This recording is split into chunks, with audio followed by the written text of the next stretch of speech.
Hey everyone, welcome back. I'm Michael and we're going to be getting right back into some more Reddit stories. If you enjoy the video, make sure to leave a like and subscribe. Now, without further ado, let's begin. This story was posted by a user named Tunafish in the Relationship Advice subreddit. The post is titled, "My boyfriend and his female best friend are going on a week-long vacation. They uninvited me. My boyfriend wanted to go on vacation this summer to his mom's friend's house in Hawaii with me and his two best friends, 25M and 29F. We had been planning this all spring, but at some point, 25M dropped out of the trip, leaving just the three of us. For context, my boyfriend and I have been together since November, and it's been serious. We had been talking about moving in together, and he has said, and I agree, that this is a long-term situation and that we are in it for good. In early June, once 25M unexpectedly dropped out of the trip, 29F called my boyfriend and told him that now that it was just the three of us, she didn't feel comfortable with me going on the trip since she didn't know me that well and didn't want to be a third wheel. She said that if I were to go, she wouldn't go on the trip. Without telling me that this was happening, they changed the plans to make it a trip just for the two of them and moved the location to a beach in Costa Rica. I was trying to figure out when to ask for time off this summer and hadn't heard any news about the plans, so I asked my boyfriend which week in August I should set aside for the Hawaii trip. He let me know that he had talked to his friend and that she didn't want to go if I were going, so he was going to go alone with her to Costa Rica. He said that we could maybe go another week later to Mexico City or something. I was upset and tried to talk with him about how the situation made me feel, especially since this wasn't a case of a separate trip being set up ahead of time. This was a case of me being invited and then uninvited from a week-long tropical vacation with a girlfriend of his whom I had never met before. We eventually decided to do a trip together to Copenhagen, which we have both wanted to visit, as some sort of compensation. I also asked to meet her so that I could feel more comfortable with the situation. We spent the 4th of July visiting her and her boyfriend in the city where they live. Although it was nice to put a face to a name, it ultimately felt like a very cold trip, and she was not at all welcoming to me. My boyfriend remarked on how unfriendly she was to both of us, he thought, and said he was surprised that she didn't act warmly toward me. I went out of my way to try to get to know her and her boyfriend, but it didn't really click even after several days. They were somewhat cold toward each other as well. They bickered a little about their future and his own 3-week trip without her that was scheduled for the same time as their trip. This had been my effort to feel better about the trip, so I told my boyfriend that I still didn't feel comfortable with things and that I was feeling insulted by the way it was handled. I had tried to make things smooth between all of us, and I asked him to please come up with something that could help me feel better about the trip. During a visit to his family, they asked about the trip and were all shocked that he would have arranged it this way. They let me know that they would have been furious if they were in my position, which triggered a fight in which I asked him to please help come up with a strategy to make me feel better and more secure about them going together without me. He said that he would never do this kind of thing again, which feels like not much to offer since this is kind of a once-in-a-lifetime trip to begin with. He somewhat offered to not go on the trip, but he had already paid for the tickets and made arrangements, and I didn't want to stop their trip and be resented by both him and his best friend. He asked me to give him ideas on how to make me feel better and wanted me to just tell him what to do. He stalled and stalled until it was finally the day of the trip. He bought me a bag of peanut butter cups and I drove the two of them to the airport. I feel so disregarded and disrespected in this situation. I want to break up with him, but I don't want to ruin something that has otherwise been really good. A week later, OP gave us an update. I was really upset the day I dropped him off and he was texting me, but I wasn't responding. I wasn't sure what I wanted to do, but I didn't want to do anything at all in the state I was in. I waited until the next day and then I sent him a thoughtful text letting him know that I didn't feel safe or loved in the way the trip was handled and that I would be dropping his things off at his place and leaving his keys with the neighbor. He called but didn't leave any messages, and then he messaged me that he didn't understand. For the rest of the week, he called and messaged me, but I couldn't bring myself to pick up or text back. On Thursday, I think he realized that I was serious, and he asked me some questions about logistical things. I told him which neighbor had his key, etc. When he got back and saw all his things at his place, he became pretty frantic and called, leaving me a long message. I was working all day, but also I still didn't want to respond. He asked me to explain because he didn't understand what was going on.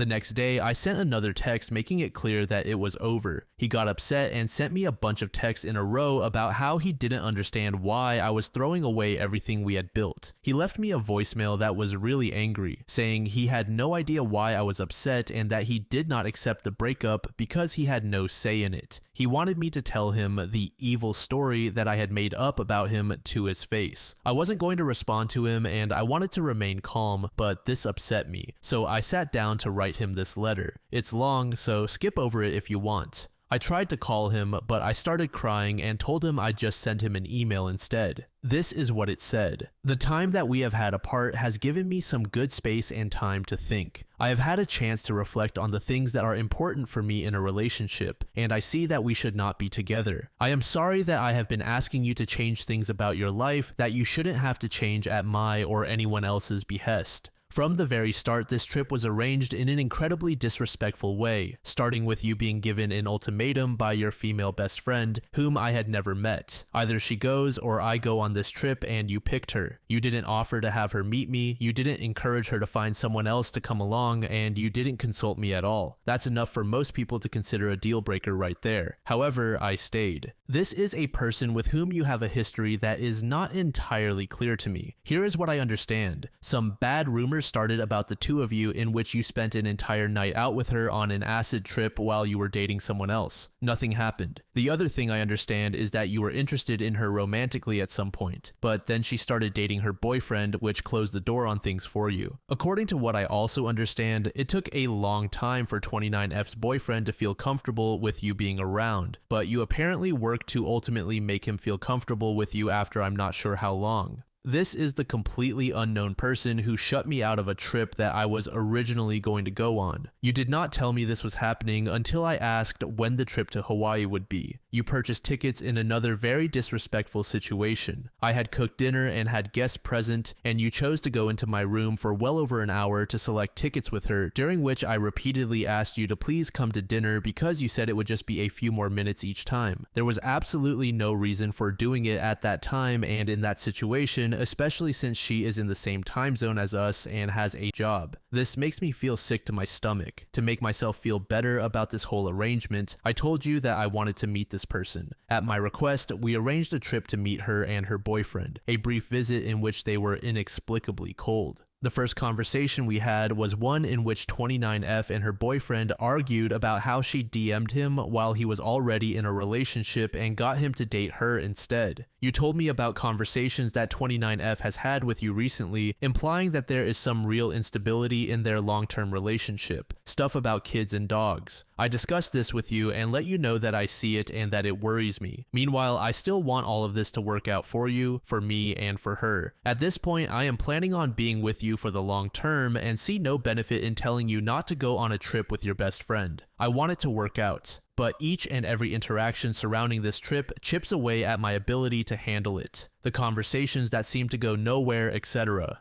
Your dad, your mom, and your grandparents are all very surprised when we tell them about this trip. It is becoming very obvious that this is a dangerous trip to make given the fragility of our relationship. 29M, we had only been together for 9 months. How long did it take before 29F's boyfriend was comfortable with you hanging around? Much less going on a one-on-one international tropical vacation from which he was uninvited because of your request. We go over it with friend at the rock climbing gym. We go over it in the car. We go over it while we're booking our Airbnb for Copenhagen. We go over it when I tell you that I still feel uncomfortable and do not feel good about the trip. Talk about repeatedly saying something. Although I ask for your help, you actually ask me instead to come up with what would make me feel better. Surprisingly, I have no ideas either. Ultimately, it appears that the original plan to meet at my place, hang out, and have a game night before you two go on the trip has been cancelled. Instead, 29F will be staying at my place but not hanging out with us at all beforehand. You attribute this to not bringing it up with her early enough. This was apparently not something that was discussed even 2 nights before the trip, which upsets me. You do not know what to do. I don't blame you. At this point, it has spiraled out of hand. I don't know what to do either. There is no good solution that I can think of besides waiting for the trip to be over. I tell you that either I have to get over it or I have to break up with you, and that I don't want to break up with you,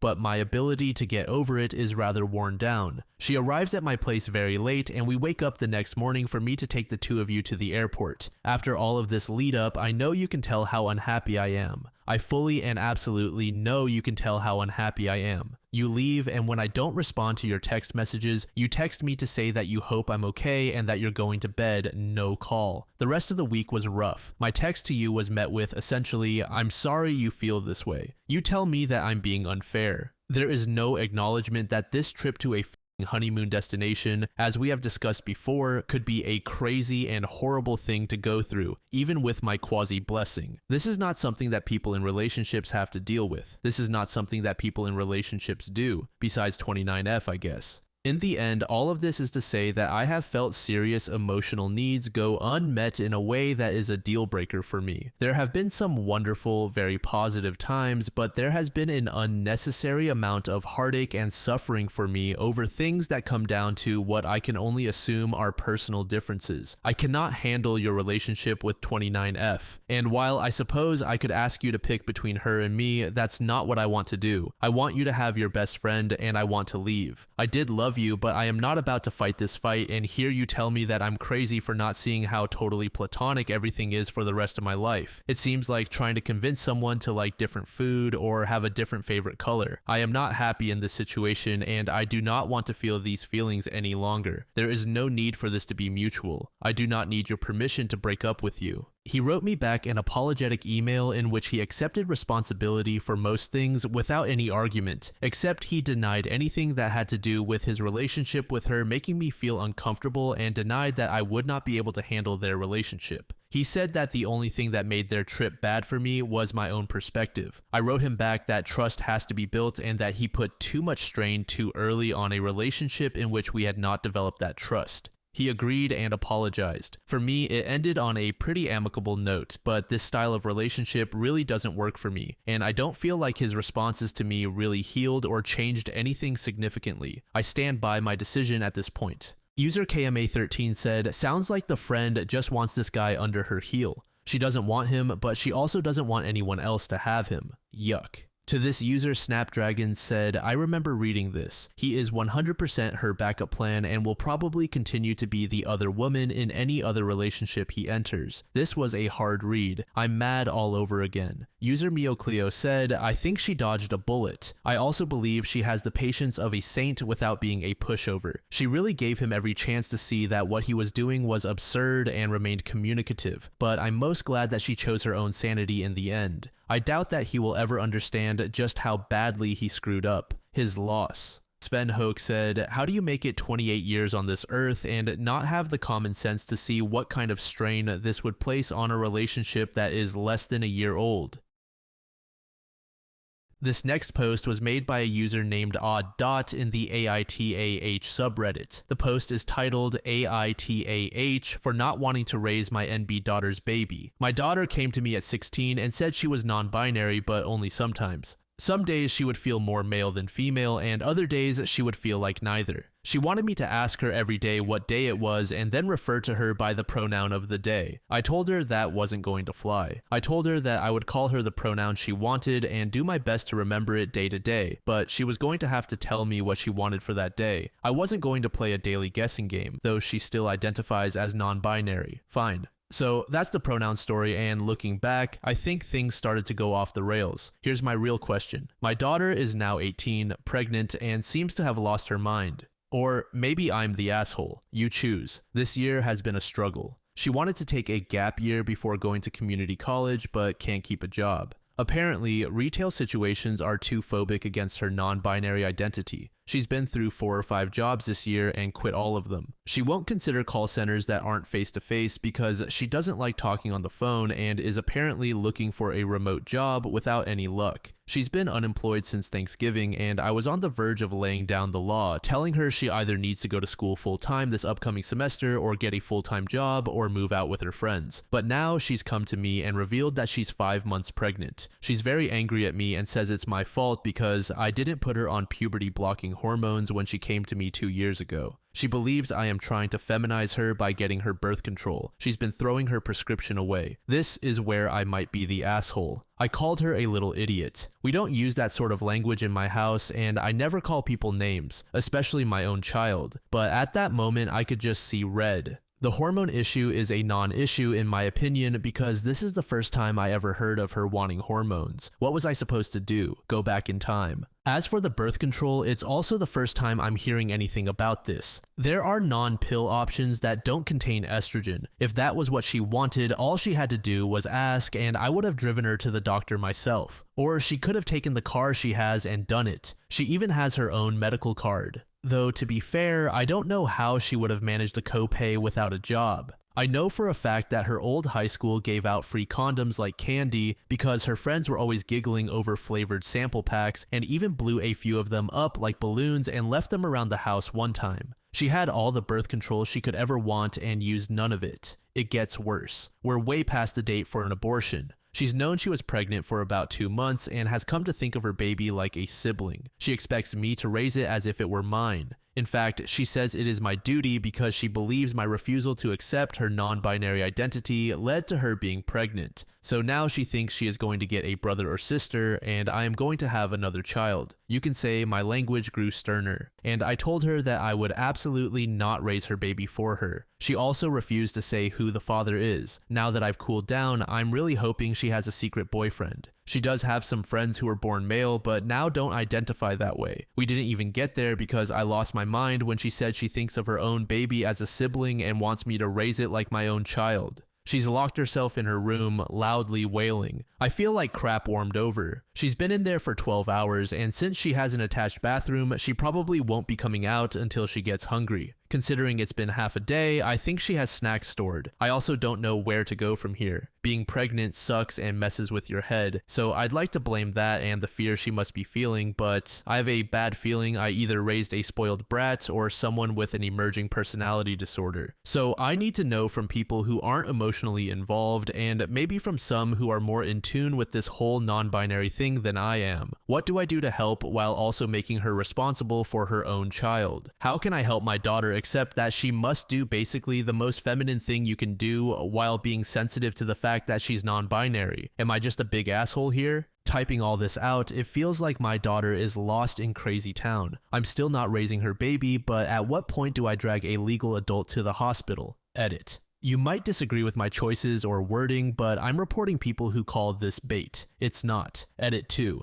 It's the middle of the night, and she has decided to pack some of her clothes and stay with one of her friends. Before she left, she told me that she had already called the police and let them know that she was leaving of her own free will and was not in danger. Like I was going to report an 18-year-old adult as a runaway or something. It was insulting. I told her she needs to work out the details if she wants to adopt with the father, and she is welcome back home when she has a plan in place. It was short because I heard her on the way out. I think she just meant to leave without saying anything. Thank you for your kind comments and advice, Reddit. I'm going to sleep. User Everybody Wants To said NTA, your child is in fact a little idiot, and her behavior would be an absolute nightmare had you not been her parent. Also, birth control isn't a form of feminization. It's a form of responsibility when you're born in a body with a uterus and want to have sex that can result in pregnancy. To this, OP said, I wish I had those words when she hit me with that one. I sort of sputtered for a few minutes. User Beneficial Breath said NTA. Even if she is non-binary and doesn't want to take hormonal birth control, many CIS women don't like hormonal birth control either due to the numerous side effects. But does she know about the wonderful option called condoms? They are available everywhere, easy to use, and safe for preventing pregnancy and diseases. She still has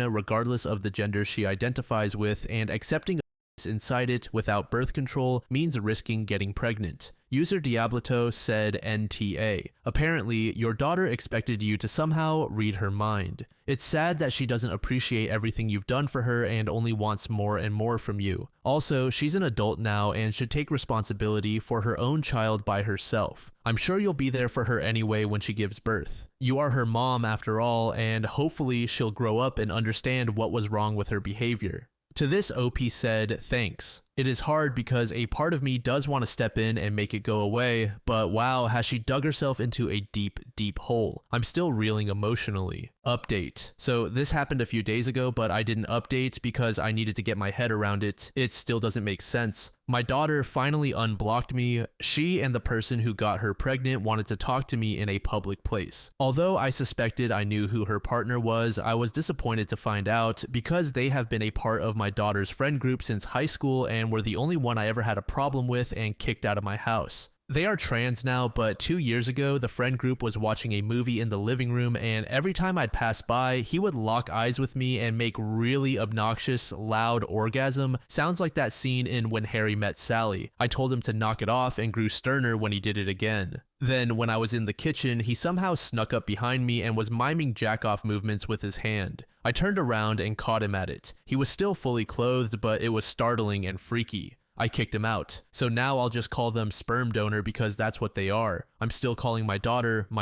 and she because I still haven't been told not to by her otherwise. So get off my case on that. Anyway, the IHOP meeting was a shit show. Sperm donor sat with my daughter and went on the attack. Sperm donor's points were, I was poisoning my daughter by making her take birth control. It will take years to fix my daughter after all I did. Abortion is a sin and I am a monster for suggesting it. It's past the date anyway. I am further abusing her by not taking care of the baby while she fixes herself. So apparently, even though I'm an abusive monster and a bad mother, I'm even worse for not taking in their baby. At least no one suggested that I raise it like my daughter's sister anymore. That might have been my daughter's thought on it. Sperm donor did most of the talking while my daughter just sat and glared at me, nodding along. It was kind of a whirlwind. Sperm donor pounded the table a few times and even the waiter knew not to bother us after drinks. I'm surprised we weren't asked to leave. There was a lot said, mostly by the sperm donor who really seemed to be steering the ship. I asked why sperm donor couldn't take care of the baby, and sperm donor said his parents were even worse than me. I guess my daughter and sperm donor taking care of the child they created is out of the question. I told them that I would not be raising their baby for them and that adoption is the best option. They said that if I don't agree to raise it, they'll make sure I'll never see the baby again. I won't raise their child for them. So that's that, I guess.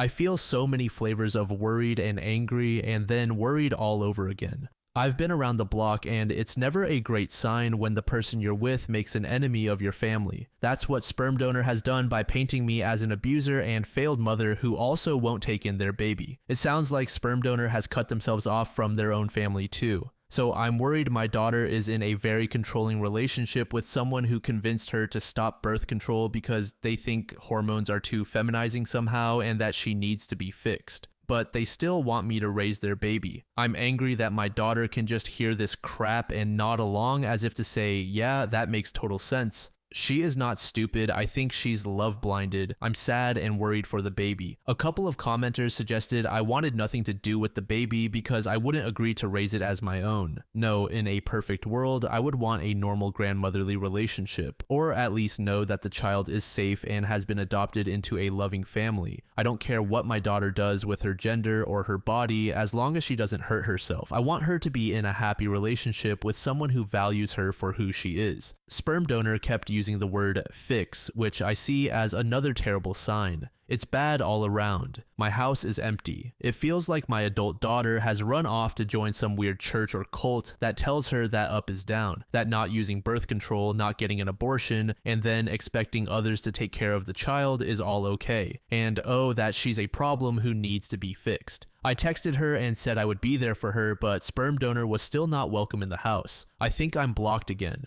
She's a legal adult. I'm not sure what else I can do at this point. In my low moments, part of me thinks maybe I should agree to take the baby and then immediately make sure it's adopted into a loving home. But I get the feeling that sperm donor won't make that easy, and right now my daughter does what he says. Also, I'm not sure if that plan is even possible. It sounds Hollywood. I have an appointment to speak with a counselor, but the soonest I could get is in April. Some of my friends think I should take the baby in, either to get them away from the parents or because they think it's my duty, or both. The only silver lining in this situation is that they both seemed sober. I don't think there are drugs involved. Am I reading this wrong? Am I the jerk here? Update 2. All this shook out a couple of weeks ago, but I hesitated to post because of my own emotions and the fact that I know Reddit will be all over my case for the deep anger, shame, and disappointment I have for my daughter. I came home from grocery shopping to find a strange pregnant woman at my door. That woman used to be my daughter, but she had changed so much that she felt like a stranger. She chatters constantly, so you can't get a word in. She has several small face tattoos, and forgive me for saying this, looks like she has aged 20 years. She had been living rough. She was angry that I locked her out and basically expected to move back into her old room with no problem, as if it were just another day from back in the winter when she lived here. Of course, I wasn't going to turn her away, so I guess in a way she was right.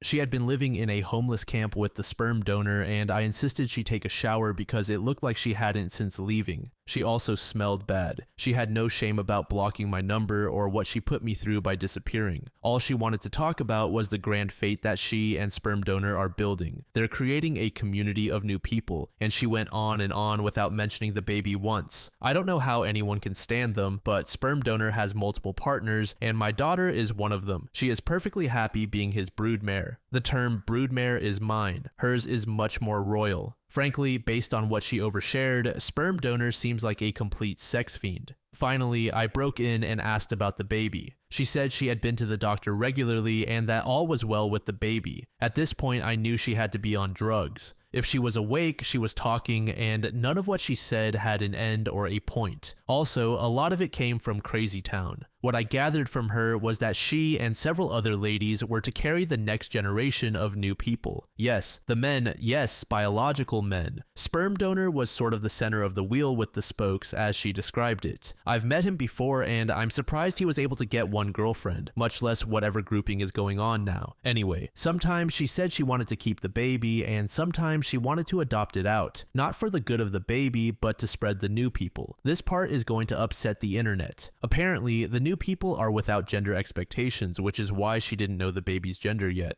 Oh yeah, and some of the wheel were empathic and could communicate their feelings through another world. As a house guest, she was absolutely the worst. It was like she had gone feral out in the camp. She wouldn't clean up after herself to the point where she mostly didn't even flush the toilet after using it. She ate everything, which was to be expected, but never cleaned up after herself and kept asking, demanding is too mild a word, for me to take her out to restaurants. I did a couple of times because I missed her and was trying to make a connection, but then once afterward, I took her to the store to get baby supplies and she was weirdly detached. She sort of picked up the first thing she saw on the shelf, all the while yakking about her true family of new people and their grand fate. Anyway, I finally got out of her that she expected the baby in mid-July. I had it on my calendar. I was obsessed with the possible due date because I didn't know if she was going to find a baby on my doorstep or what. And yes, she was under the care of a doctor, both lies. Getting her to focus on one subject was impossible. She would only stop talking long enough to take a breath and only listen long enough for you to stop for your own before she'd launch into a new topic, usually about sperm donor, whom she loved but who was nowhere in sight, chilling back at the camp with the rest of his breeding stock or whatever. Basically, I was waiting for her to come down off whatever high she was on when she went into full-blown labor. It was a complete shit show. She was having pains, but her water hadn't broken yet.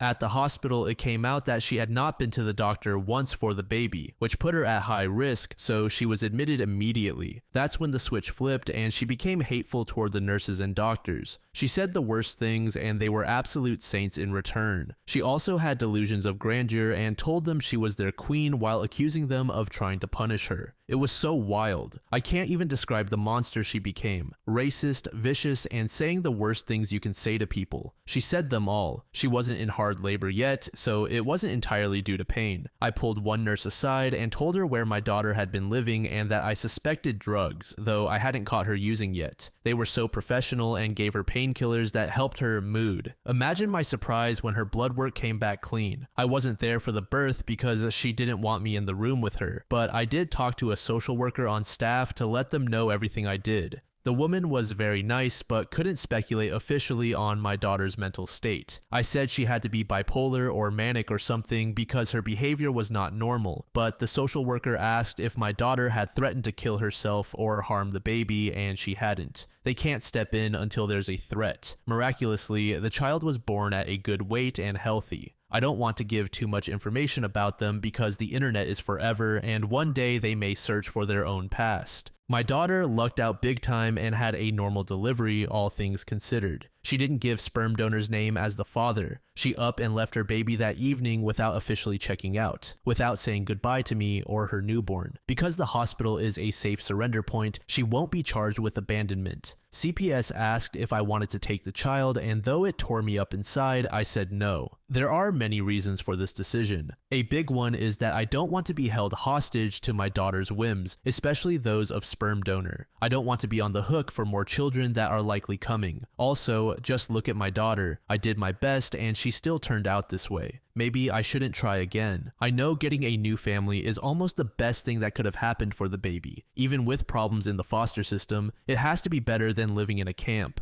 But I feel like dog shit about it even now. I also suspect they'll have a sibling soon as my daughter can arrange it. I know my daughter is not well. I know she's in a cult and probably in danger and also likely an abuser herself based on the stories she casually dropped about other members. She is also a selfish liar, and it is luck or the grace of God or whatever that her baby was born healthy. She is rolling the dice on her life and the lives of her future children. She's sick and under a sex fiend's control and now thinks she has magical powers, but she has some responsibility in this too. All the rest of the transgender stuff with her partner and whether she identifies as non-binary or not from the past doesn't matter. She's an adult and is making some bad choices. It's hard for me to type this out, but the way she treated the hospital staff was so cruel. It showed me that whatever else is going on, she thinks other people are below her. It's more than just mania. I'm just there to serve her whenever she sees fit. She knew she would be giving birth soon, so she came home and expected me to take care of her. I did, of course, because she was 9 months pregnant. And the second she no longer needed me or the baby she had just given birth to, it was easy for her to take off again. I listened to her for days, and she expressed no feelings of hope for the baby other than seeing it as a vehicle to spread their movement.